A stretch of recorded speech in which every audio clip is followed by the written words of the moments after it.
నమస్కారం. Hyderabad real estate మార్కెట్కి సంబంధించి కొన్ని ముఖ్యమైన పరిణామాలని ఈరోజు కాస్త లోతుగా చూద్దాం. అంటే ప్రముఖ తెలుగు, ఇంగ్లీష్ పేపర్లలో వచ్చిన వార్తల ఆధారంగా మాట్లాడుకుందాం. ముఖ్యంగా ప్రభుత్వం తీసుకుంటున్న కొన్ని కొత్త నిర్ణయాలున్నాయి, కొన్ని రెగ్యులేటరీ యాక్షన్స్ కనిపిస్తున్నాయి, కొన్ని పాత భూ వివాదాలు మళ్లీ తెరపైకొస్తున్నాయి, మరి అవినీతి మీద దాడులు కూడా జరుగుతున్నాయి. ఇవన్నీ మన హైదరాబాద్ సిటీ మీద, ఇక్కడి రియల్ ఎస్టేట్ మార్కెట్ మీద ఎలా ప్రభావం చూపొచ్చు అనేది చూద్దాం. ఈ విశ్లేషణ మీకు అందిస్తున్నది కోల్డ్వెల్ బ్యాంకర్ సూత్ర ప్రాపర్టీ హైదరాబాద్. వాళ్ళు హైదరాబాద్ చుట్టుపక్కల ప్రాపర్టీ, రియల్ ఎస్టేట్ వార్తలపై ఎప్పటికప్పుడు అప్డేట్స్ అందిస్తూ ఉంటారు. ఏజెంట్లు, బయ్యర్లు, ఇన్వెస్టర్లు వీళ్ళందరికీ సరైన టైంలో డెసిషన్స్ తీసుకోవడానికి ఇది హెల్ప్ అవుతుంది. సరే, మరి వివరాలకు వెళ్దామా? ఫస్ట్, ప్రభుత్వం చేపడుతున్న ఒక పెద్ద ప్రాజెక్ట్ గురించి మాట్లాడదాం. అదే భారత్ ఫ్యూచర్ సిటీ పదించారు కదా, దానికి భూములిచ్చి రైతులకు డెవలప్డ్ ప్లాట్స్ ఇంకా డబ్బులు కూడా ఇస్తామని ప్రభుత్వం చెప్పిందట. అవును, ఇది చాలా పెద్ద ప్రాజెక్ట్. దాదాపు 30,000 ఎకరాల్లో ప్లాన్ చేస్తున్నట్టున్నారు. 30,000 ఎకరాలా? అబ్బో. అవును, ఇందులో ఒక 16,000 ఎకరాలు ల్యాండ్ పూలింగ్ ద్వారా సేకరిస్తారట. ల్యాండ్ పూలింగ్ అంటే కొంచెం వివరిస్తారా? అంటే బేసిక్గా ప్రభుత్వం రైతుల దగ్గర నుంచి భూమి తీసుకుంటుంది, దాన్ని డెవలప్ చేసి ఆ డెవలప్ అయిన ఏరియాలోనే కొంత భాగాన్ని ప్లాట్ల రూపంలో మళ్లీ రైతులకే ఇస్తుందన్నమాట. ఓ, ఓకే. దీనివల్ల భూమి విలువ పెరుగుతుంది, రైతులకు మేలు జరుగుతుందని ప్రభుత్వం ఆలోచన. గతంలో ఫార్మాసిటీ కోసం తీసుకున్న భూమి ఉంది కదా, దాదాపు 14,000 ఎకరాలు. అవునవును. ఆ భూమిని కూడా ఇప్పుడు ఈ కొత్త net zero carbon city project కిందకే తెస్తున్నట్టున్నారు. అప్పట్లో ఫార్మాసిటీ టైంలో రైతులకు ఏదో హామీ ఇచ్చారు, 121 గజాల ప్లాట్ అని. నిజమే. దాన్ని ఇప్పుడు నెరవేర్చడానికి మీర్ఖాన్ పేటలో ఒక 620 ఎకరాల లేఅవుట్ కూడా రెడీ చేశారని వార్త. అంటే గతంలో ఫార్మాసిటీ భూసేకరణప్పుడు కొన్ని వివాదాలు, ఆలస్యాలు అయ్యాయి కదా, అలాంటివి రిపీట్ కాకుండా ఈసారి అంతా పారదర్శకంగా రైతులకు నష్టం లేకుండా చేయాలని చూస్తున్నారు. దానికోసమే హెచ్ఎండిఏ కాకుండా స్పెషల్ గా future city development authority FGDA అని ఒకటి ఏర్పాటు చేస్తున్నారు. పెద్ద ప్రాజెక్టులు సరే, మరి ఇప్పుడున్న భూ సమస్యలు, రెవెన్యూ సదస్సుల్లో చాలా అప్లికేషన్లు వచ్చాయి కదా, వాటి సంగతి ఏంటి? అవును, అది కూడా ముఖ్యమైన విషయమే. దాదాపు 8.27 లక్షల అప్లికేషన్లు వచ్చాయట. 8 లక్షలా? అవును. వాటన్నింటిని పరిశీలించి ల్యాండ్ ఓనర్లకు నోటీసులు ఇవ్వమని మంత్రి పొంగులేటి గారు అధికారులను ఆదేశించారు. ముఖ్యంగా ఏదైనా అప్లికేషన్ రిజెక్ట్ చేస్తే ఎందుకు చేస్తున్నారో కారణం రాతపూర్వకంగా చెప్పాలన్నారు. అది మంచి పాయింటే.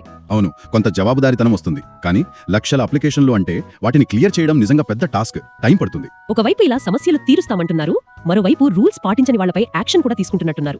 RR కన్స్ట్రక్షన్స్ కి రెరా ఫైన్ వేసిందట. అవును, అది శ్రీ వజ్ర రెసిడెన్సీ అనే ప్రాజెక్ట్ విషయంలో. దాని అసలు తెలంగాణ రెరా దగ్గర రిజిస్టర్ చేయలేదట. 3 ఏళ్లైనా ఓనర్లకు ఆక్యుపెన్సీ సర్టిఫికెట్లు అంటే ఓసీలు కూడా ఇవ్వలేదని. 3 ఏళ్లైనా ఇవ్వలేదా? అంతేకాదు, plumbing, drainage, water supply, current ఇలాంటి కనీస వస్తువులు కూడా సరిగా లేవని కొన్నవాళ్లు కంప్లైంట్ చేశారు. సో వీటన్నిటికీ కలిపి రెరా వాళ్ళు ఫైన్ వేశారు. ఇలాంటివి జరిగితే మిగతా బిల్డర్లలో అయినా కొంత బాధ్యత పెరుగుతుందేమో, మరి చూద్దాం. ఇక్కడే ఇంకో సీరియస్ ఇష్యూ కూడా ఉంది. మహేశ్వరం దగ్గర నాగారం అనే ఒక ఊరుంది కదా, ఉంది. అక్కడ గూడాన్ భూముల్లో కోర్టు ఆర్డర్స్ ఉన్నా కూడా కన్స్ట్రక్షన్లు చేస్తున్నారని ఎవరో కోర్టు ధిక్కరణ పిటిషన్ వేశారట. దాని మీద హైకోర్టు రియాక్ట్ అయింది. భూదాన్ భూముల విషయంలోనా? ఇది చాలా చాలా సున్నితమైన విషయం. అవును. భూదాన్ అంటే ఆచార్య వినోబా భావే ఉద్యమం టైంలో దానంగా వచ్చిన భూములు.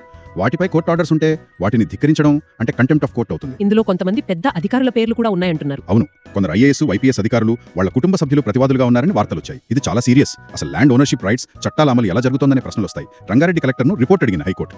జూలై 11న నెక్స్ట్ హియరింగ్ ఉందట. ఇలా వివాదాస్పద భూములే కాదు, అక్రమ నిర్మాణాల మీద కూడా యాక్షన్ కనిపిస్తోంది. శంషాబాద్, బహదూర్గూడలో.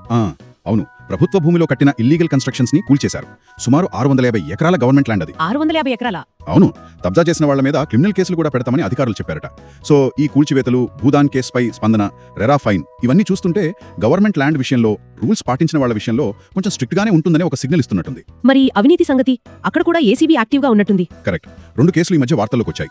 ఒకటి మూసాపేట GHMC ఆఫీస్లో మ్యూటేషన్ కోసం, అంటే రికార్డులో పేరు మార్చడానికి 30,000 లంచం తీసుకుంటూ ఒక సీనియర్ అసిస్టెంట్ సునీత పట్టుబడ్డారు. ఇంకోటి తలకొండపల్లిలో రిజిస్ట్రేషన్ కోసం 10,000 లంచం తీసుకుంటూ తహసీల్దార్ నాగార్జుల, ఆయన అటెండర్ యాదగిరి కూడా ACBకి దొరికారు. తహసీల్దారా?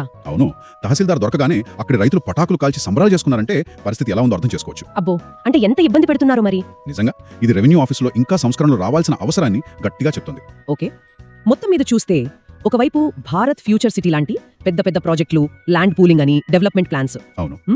మరోవైపు ఏమో రూల్స్ బ్రేక్ చేసిన బిల్డర్లకు ఫైన్లు, ప్రభుత్వ భూములు కాపాడటానికి కూల్చివేతను, భూదాన్ లాంటి పాత కేసులపై ఫోకస్, మళ్ళీ అవినీతి అధికారులపై ACB దాడులు. ఇదంతా ఏం సూచిస్తోంది? ఈ పరిణామాలన్నీ చూస్తే హైదరాబాద్ రియల్ ఎస్టేట్ మార్కెట్లో ఏదో ఒక రకమైన క్లీనింగ్ ప్రాసెస్ జరుగుతున్నట్టుంది. అంటే పారదర్శకత, జవాబుదారీతనం, ట్రాన్స్పరెన్సీ అండ్ అకౌంటబిలిటీ పెంచే ప్రయత్నాలు జరుగుతున్నాయనిపిస్తోంది. అంటే పాజిటివ్ గా తీసుకోవచ్చా? కొంతవరకు పాజిటివ్ సిగ్నలే. ప్రభుత్వం ఒకేసారి డెవలప్మెంట్, రెగ్యులేషన్, కరప్షన్ కంట్రోల్ ఈ 3 యాంగిల్స్ పైన ఫోకస్ పెట్టినట్లుంది. ఇది లాంగ్ రన్ లో మార్కెట్ కి మంచిదే కావచ్చు. కానీ కొన్ని ప్రశ్నలు మిగిలే ఉన్నాయి. ప్రభుత్వ భూముల రక్షణ ఎంత ఎఫెక్టివ్ గా ఉంటుంది? నిజమే. భూదాన్ లాంటి ఏళ్ల నాటి చిక్కుముడులు ఎలా విప్పుతారు? ల్యాండ్ పూలింగ్ లో రైతులకు నిజంగా న్యాయం జరుగుతుందా? ఇలాంటివి కీలకం. కొనుగోలుదారులు, ఇన్వెస్టర్లు ఈ మార్పులను చాలా జాగ్రత్తగా గమనించాలి. కరెక్ట్. అంటే ఆలోచించాల్సిన విషయం ఏంటంటే ఈ చర్యలన్నీ కలిసి అంటే కొత్త ప్రాజెక్టులు, రెగ్యులేషన్స్ ని టైట్ చేయడం, అవినీతిపై యాక్షన్ తీసుకోవడం ఇవన్నీ రాబోయే రోజుల్లో హైదరాబాద్ రియల్ ఎస్టేట్ ముఖచిత్రాన్ని నిజంగా మార్చగలవా? ఎలా మార్చబోతున్నాయి? ఇదే ఇప్పుడు మన ముందున్న పెద్ద ప్రశ్న.